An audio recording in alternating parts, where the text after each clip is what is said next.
Good afternoon, everyone. Today I'm going to present my interim design project of KBH Hospice. I will start with a brief introduction of the project. The design started with defining a list of questions.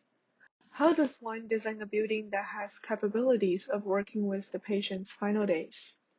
That allows the staff to have the best possible space for facilitating the palliative care, while avoiding the institutional feeling of hospitals. And at what point can architecture be a significant part of the palliative care, and how can architecture enhance it? It's rather difficult to separate all of the building aspects into any particular order due to the nature of designing for various purposes at the same time. Therefore, my concept come up with a string of ideas on how the project incorporates the 5 concepts mentioned on the left. Home-like is supported by the repetition of the structure system, the warmth of the wooden material, the familiarity of bricks, the privacy of building as a whole but also on a smaller apartment-wide scale, and by the dissociation of the 2 main volumes that make up the staff and the patient part. The to-live aspect is supported directly by the various activities that can take place within the hospice. The project has made sure to be able to create spaces that can be used for different events, while the building also provides a variety of more individual experiences such as wellness, reflection, and therapy room. And lastly, it also supports the activities in between personal and large group, because the building has guest rooms and several individual open areas that may be occupied by a family at any time. Socially, the building makes use of the open space to encourage users actively engage with different public spaces, and in this way, develop a stronger connection between the people and communities. Nature as a key aspect of the project has been expressed through the nature cladding materials, which allow the building to be blended into its nature surroundings, as well as the large extension of the roof into the nature on the north side. The concept has been developed through the following phases. First is the site.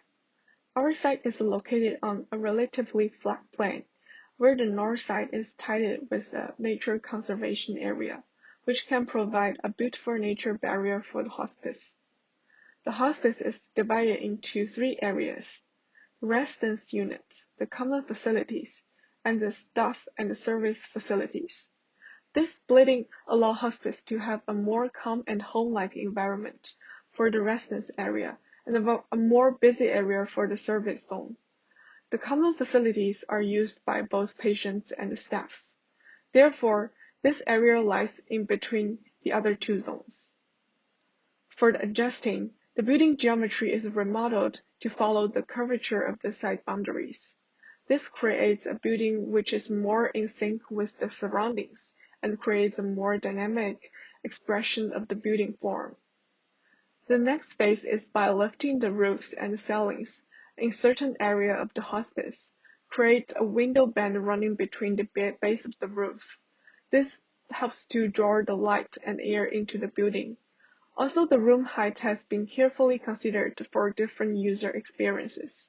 For example, the hallway has a more intimate ceiling height compared to the common area. The last phase is to add a canopy which can lead visitors arrives at the south parking lot to the front gate. The canopy can also add a strong impression of the hospice frontage to people drive through the Brahmalia Road. Since the last assignment, I have been working on updating the zoning information. The private driveway on the south of our site has been approved to be a future public road. Therefore, the Brampton Zoning Office suggests us to only have a full access from the future road instead of the Brahmalia Road. Another reason to remove the access only from the south is because in the future there will be new public housing projects across the Brahmalia Road, and they will make an entrance from the Brahmalia Road. We don't want to have our entrance be too close to their future access on the same road. In this section, I'll be talking about the planning and the program strategies.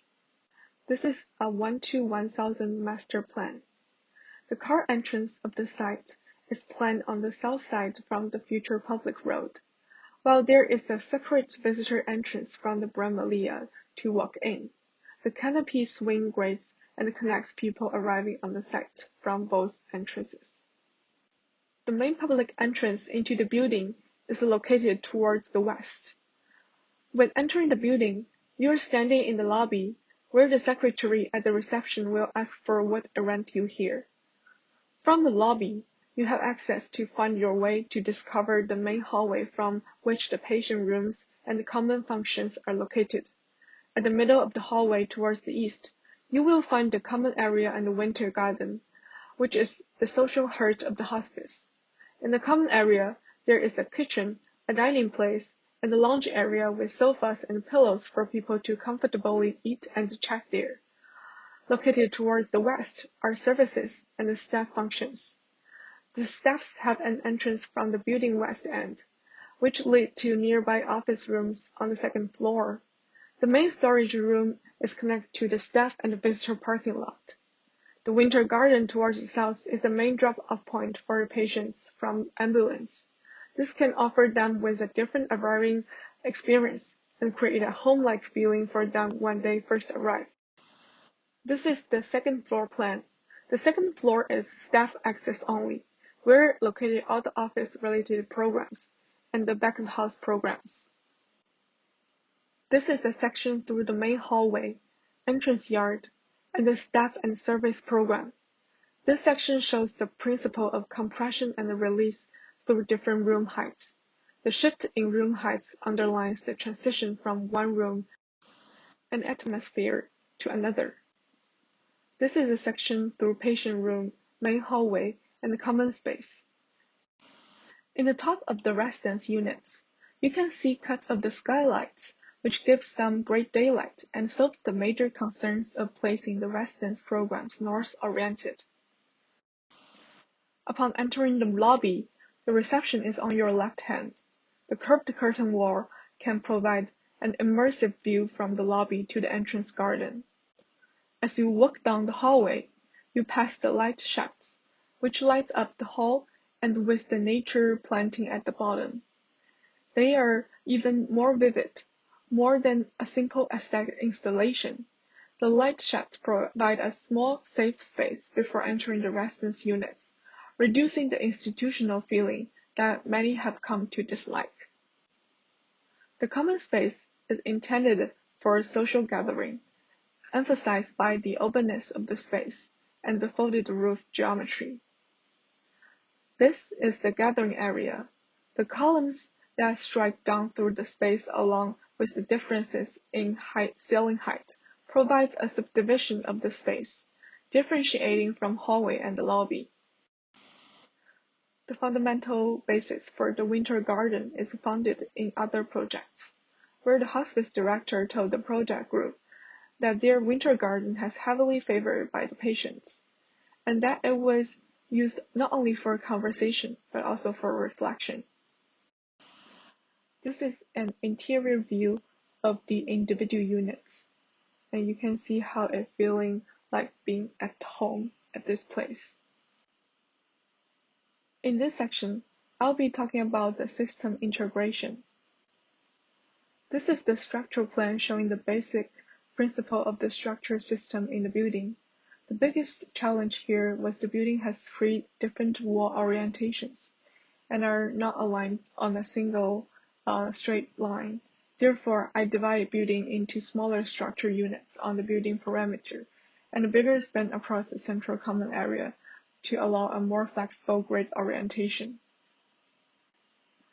This is an illustrative circulation diagram for visitors, residents, and the staffs. The long hallway opens up at the both ends for a safe fire exit. Since the project ends up having long hallways, which connects the residence unit and the public space on 2 sides, it became a challenge to just use a central MEP system. One solution is to place the ducts underneath the flooring in its own chamber, which is an expensive solution. After adjusting the program, The mechanical system is now divided into several smaller systems, using a central system for the office, but using decentralized system for the rest, which is placed underneath the roof with a suspended ceiling. For each patient room, there are independent ventilation systems to accommodate the different indoor climate needs for each individual patient. In this section, I'll be talking about the building facade and its relationship with the urbanism. This is the facade with residence units. The middle portion consists of the family rooms, medical room, nurse aid station, and tub room. The picture below shows the similar facade expression found in the neighborhood. This is the elevation towards Brahmalia Road. This is the elevation facing the future road. Here is the material palette. The building exterior is intended to be blended in with its nature context, with wood and clay materials. The interior wants to be more calm in the light. Therefore, materials with warm and lighter shades are considered here. That ends up my presentation. Thank you for listening.